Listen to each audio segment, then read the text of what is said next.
नमस्कार आदरणीय दर्शकवृन्द, नयाँ दिग्दर्शनको यो प्रस्तुतिमा यहाँहरू सबैलाई नवीन दाहाल हार्दिक स्वागत गर्दछु। दर्शकवृन्द, हामी केही श्रृङ्खलादेखि कर्म सिद्धान्तका बारेमा चर्चा गरिरहेका छौँ। कर्म सिद्धान्त अन्तर्गत थुप्रै विषयहरू छन् जो रोचक छन्, चर्चा गर्न योग्य छन्, धेरै जिज्ञासाहरू छन्।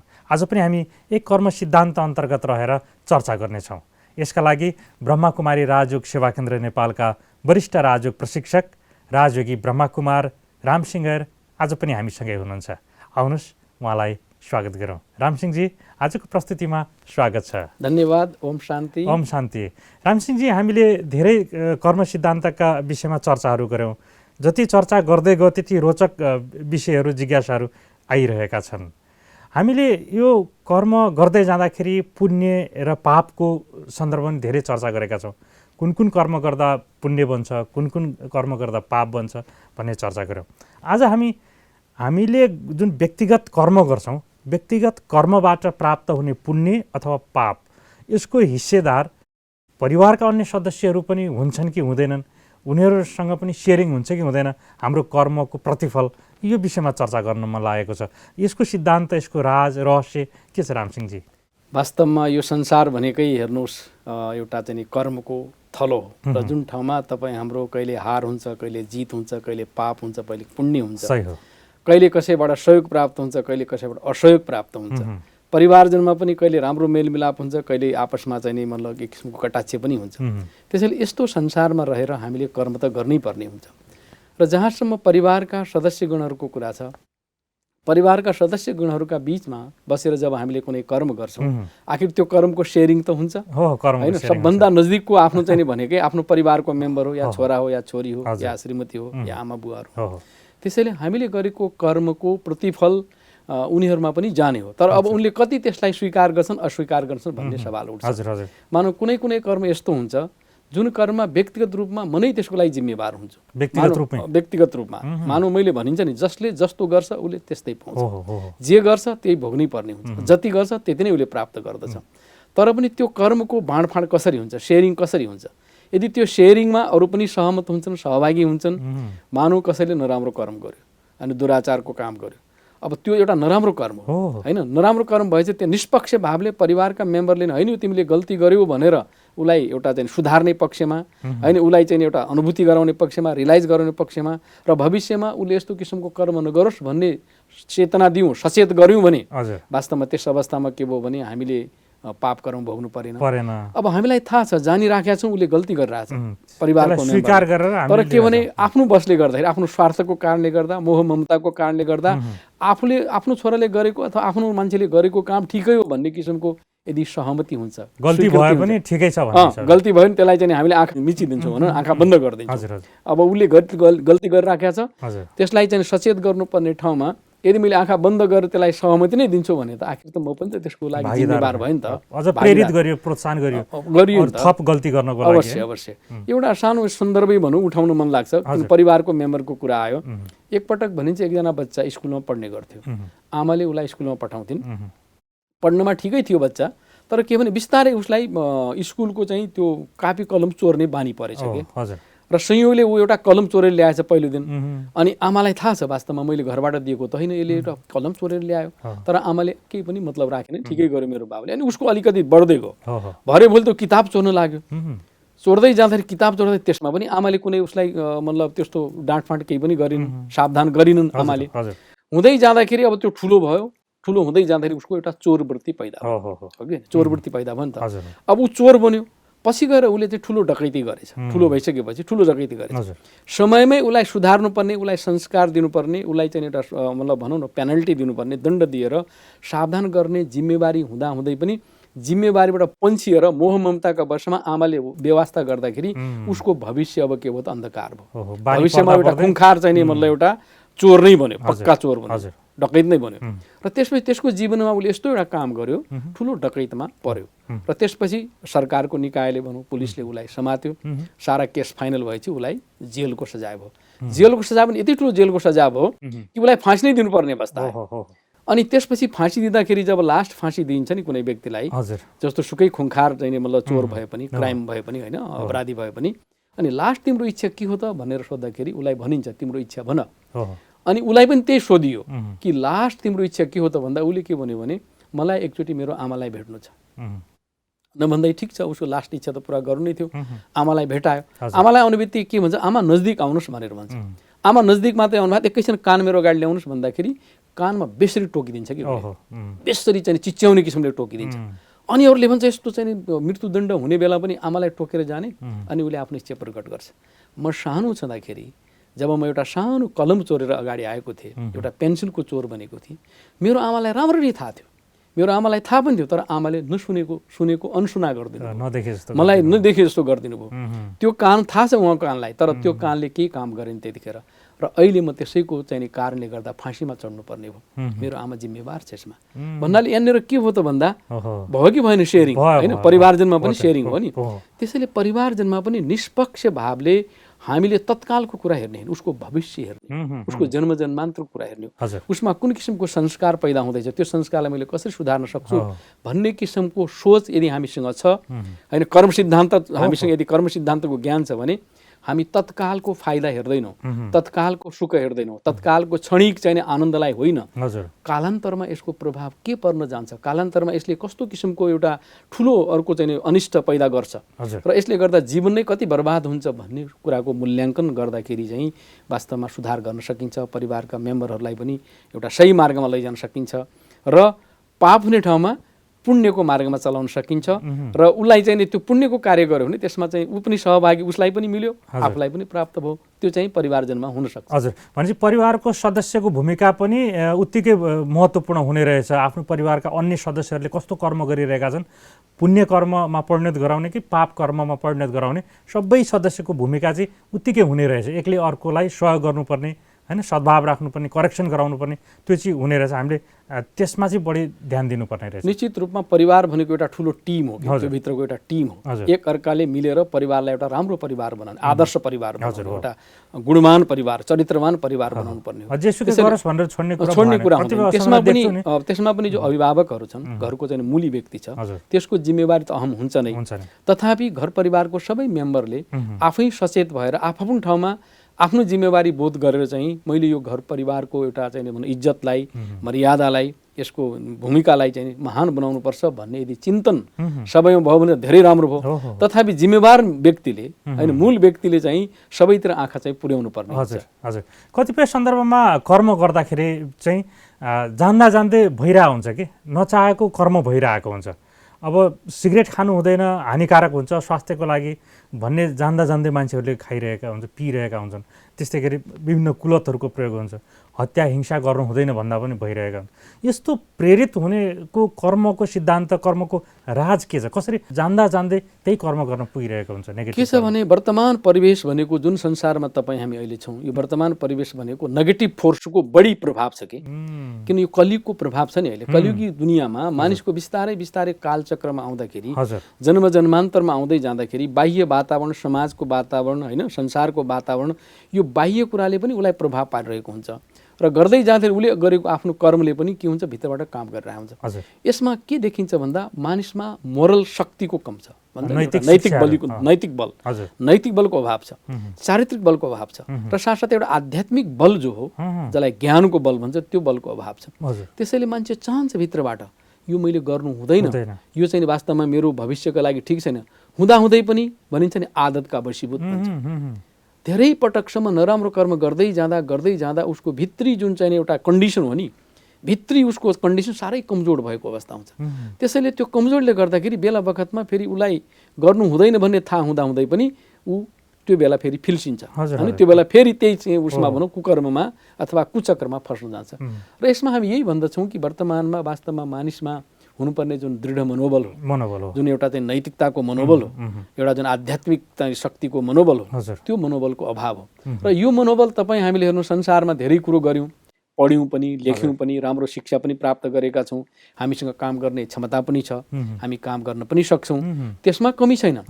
तर एउटा मोरल पर्सनालिटी भन्छ नि, जस्तो भनिन्छ चाहिँ उसको विवेकानन्द स्वामीको बेलामा अमेरिका जाँदाखेरि अमेरिकामा मानिसहरूले बाहिर लुगा हेरे अनि उनले त के धोती कुर्ता लगाउँथे पक्डी बाँड्ने होइन एउटा इन्डिया भारतबाट गएको मानिस अनि त्यहाँका चाहिँ कसैले भनिन्छ तपाईँको देशमा यो सभ्यता छैन लुगा पनि लगाउन जान्दैन भनेपछि भनिन्छ विवेकानन्द स्वामीले बडो ठेट जवाब दिनुभएछ राम्रो जवाब दिनुभएछ महाशय तपाईँको मुलुकमा व्यक्तित्वको उचाइ लुगाबाट हुन्छ तर मेरो मुलुकमा व्यक्तित्वको उचाइ चरित्रबाट हुन्छ त्यसैले बाहिरी लुगाले हुने कुरो होइन बाहिरी चिजले होइन चरित्र ठुलो कुरा हो नि भनिन्छ उहाँलाई पनि अमेरिकाको निवासमा उनलाई स्वामी विवेकानन्दको अगाडि पनि धेरै किसिमका परीक्षाहरू आए कस्तो परीक्षा आयो भने एकपटक एकजना चाहिँ महिलाले अब विवेकानन्द स्वामी यद्यपि उहाँले चाहिँ के भने पहिलो वस्त्र लगाउनु भएको थियो एउटा साधु भेषमा हुनुहुन्थ्यो तर उहाँको चेहरामा जुन चमक थियो उहाँको व्यक्तित्वमा जुन किसिमको एउटा रुहानियत रौनक थियो उहाँको चेहरामा एक किसिमको चाहिँ आकर्षण जुन थियो त्यो एउटा अलौकिक थियो किन उहाँमा तपस्या थियो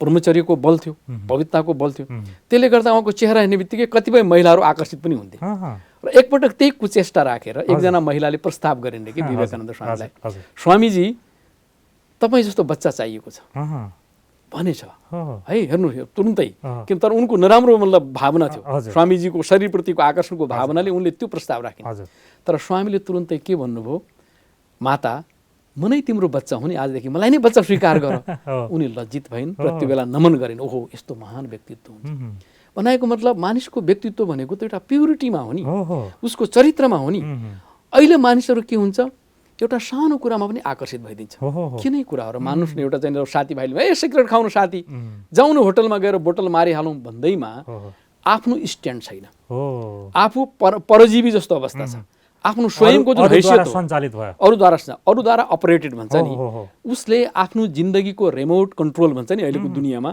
आफ्नो जिन्दगीको रिमोट कन्ट्रोल बाहिरी मानिसलाई दिन्छ साथीभाइलाई दिन्छ दोस्तलाई दिन्छ आफैमा स्ट्यान्ड हुने जुन ताकत हो त्यो ताकत छैन त्यसैले अहिलेका चाहिँ मतलब व्यक्तिहरूको एउटा कमजोरी भन्नुहोस् यसलाई भनिन्छ अहिले के छ भने एउटा भनिन्छ कि हे कसैले आफूलाई चाहिँ भगवानसँग प्रार्थना गर्छ हे प्रभु मलाई मेरो साथीभाइबाट बचाइदेऊ मेरा दुश्मनसँग त म आफै नि मतलब एउटा मुकाबला गर्न तयार छु तर साथीभाइले बिगार्छन् किनभने किन त्यस्तो हुन्छ भन्नु होला भने मानिसमा एउटा आफ्नो स्ट्यान्ड छैन आफ्नो एउटा सेल्फ स्टिम भन्छ नि स्व गौरवको स्थिति अथवा स्वयंको चाहिँ स्वयंमाथि कमान्ड स्वयंको रिमोट कन्ट्रोल आफ्नै हातमा हुनुपर्ने ठाउँमा अरूको हातमा सुम्पिदियो भने के हुन्छ जता नचाहे त्यतै नाच्छ जस्तो भनिन्छ नि एउटा ठुलो उट भन्नाले कति ठुलो हुन्छ भन्नुहोस् त उट भनेको त ठुलो जीवकाय हुन्छ नि त्यो उट पनि भनिन्छ जब उटको नाकमा त नथी लगाएको हुन्छ हैन रसी लगाएको हुन्छ त्यसको माउतेले के गर्छ भन्दा उसलाई चाहिँ चलाउनका लागि त्यो मरुभूमिको त जहाजै हो यहाँ राजस्थानमा जहाज हुन्छ जहाज जस्तै मानिन्छ त्यसलाई हैन अनि त्यसलाई विभिन्न सामान बोक्नुको लागि उसको नाकमा चाहिँ रसी हालेको हुन्छ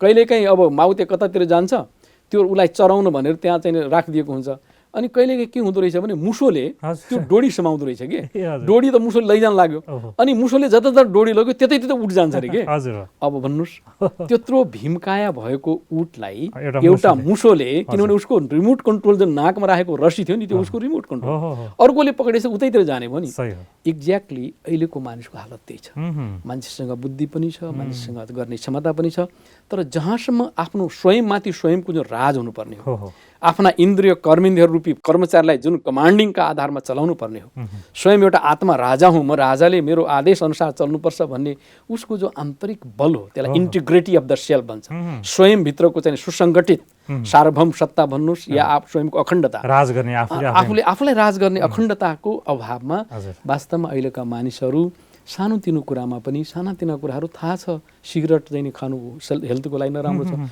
हुनसक्छ कलेजोको चाहिँ क्यान्सरै होला तै पनि खान्छ रक्सी खानु हुँदैन भनिरहेको छ तै पनि खान्छ होइन ड्रगिस्ट हुनेहरूलाई त ड्रग खानु हुँदैन तै पनि खान्छ यो कमजोरीहरू त्यसैले यस्तो कमजोरीबाट मुक्तिका लागि हामीले केही न केही उहाँहरूलाई वातावरण दिनुपर्छ शिक्षा दिनुपर्छ यदि साँच्चै त्यस्तो शिक्षा हामीले दिन सक्यौँ भने वास्तवमा उसको जुन अन्तस्करणको ताकत हो नि त्यो ताकत उजागर हुन्छ के हुन्छ भने हरेक मानिसभित्र राम्रो कुरा छ हेर्नु मतलब नैसर्गिक रूपमा हरेक व्यक्तिभित्र मूल्य राम्रा मूल्यहरू छन् उसमा भित्र शान्ति छ उसभित्र प्रेम छ उसभित्र खुसी छ उसभित्र चाहिँ एउटा पवित्रताको बल छ उसले आफ्ना इन्द्रिय कर्मेन्द्रियलाई कन्ट्रोल गर्न सक्ने क्षमता छ तर त्यो कता कता अहिले सुषुप्त अवस्थामा त्यस्तो वातावरण उचित ज्ञानको अभावमा उचित कर्म सिद्धान्तको ज्ञानको अभावमा त्यस्ता आफूभित्रका अथाह शक्तिलाई सम्भाव्य जुन भन्छ नि हजुर अनलिमिटेड पोटेन्सियलिटी भन्छ कि अहँ, हामीभित्र भएको अथाह जुन सम्भाव्य शक्ति छ हजुर त्यो सम्भाव्य शक्तिलाई गुम्सिएको अवस्थामा त्यसलाई सक्रिय गराउन सकेको अवस्थामा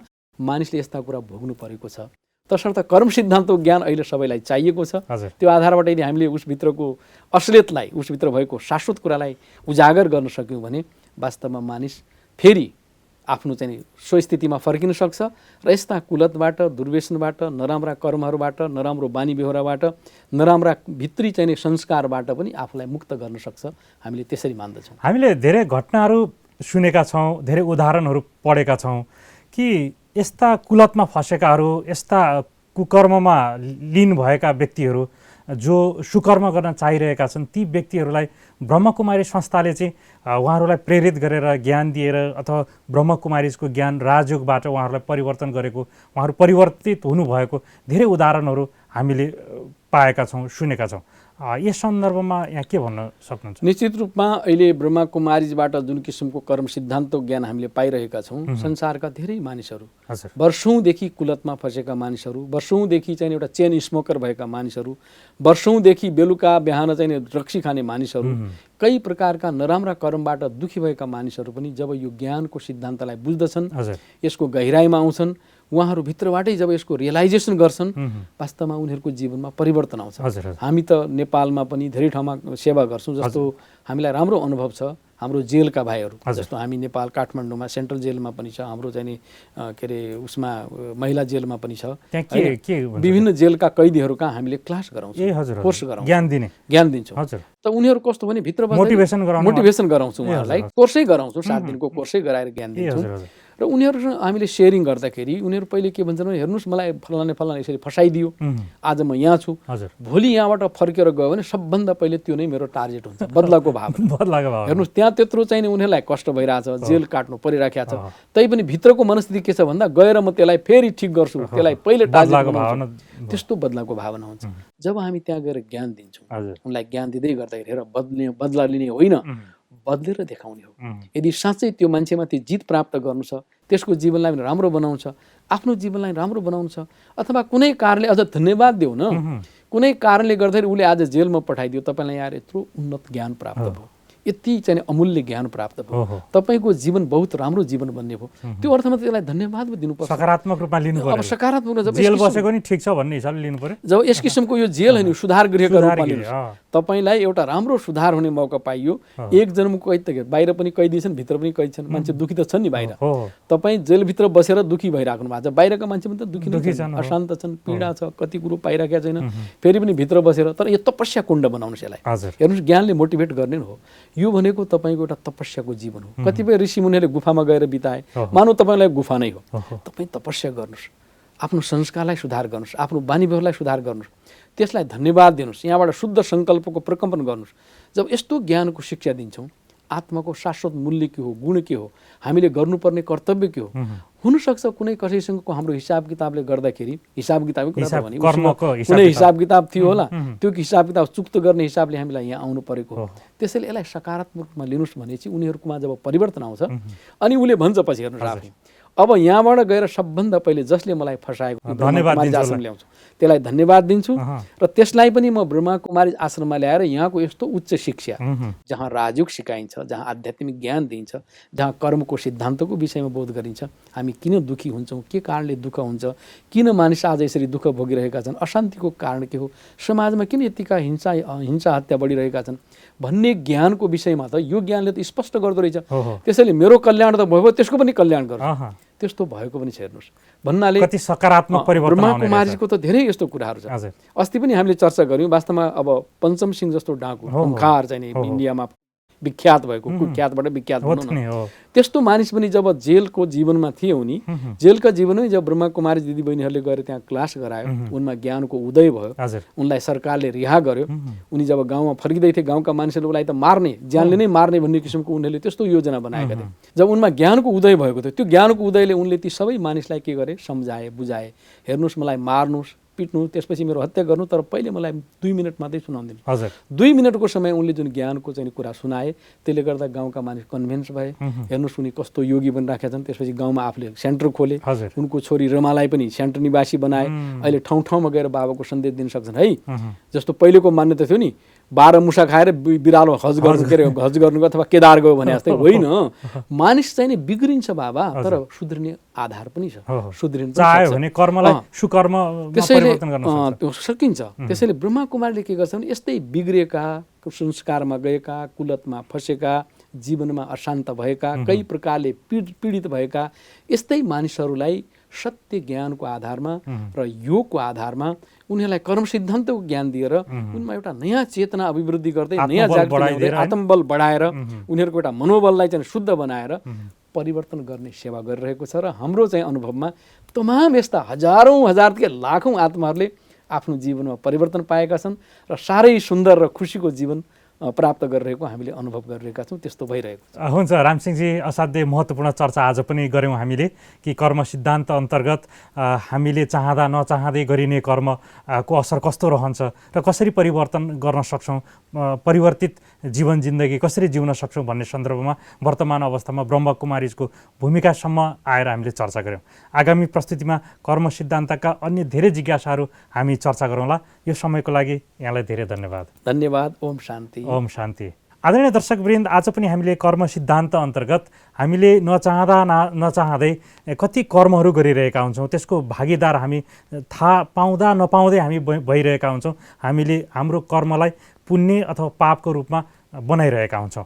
यो अवस्था किन हुन्छ भनेर चर्चा गर्दै गर्दा पछिल्लो समयमा ब्रह्मकुमारी संस्थाले अहिले कुकर्मलाई सुकर्ममा परिणत गरेको सेवाको सन्दर्भमा पनि चर्चा गऱ्यौँ। आगामी प्रस्तुतिमा कर्म सिद्धान्त अन्तर्गत रहेर यस्तै महत्त्वपूर्ण चर्चा हामी गर्नेछौँ। यहाँहरू सबैबाट आज नवीन दाहाल बिदा हुन्छु। नमस्कार, धन्यवाद।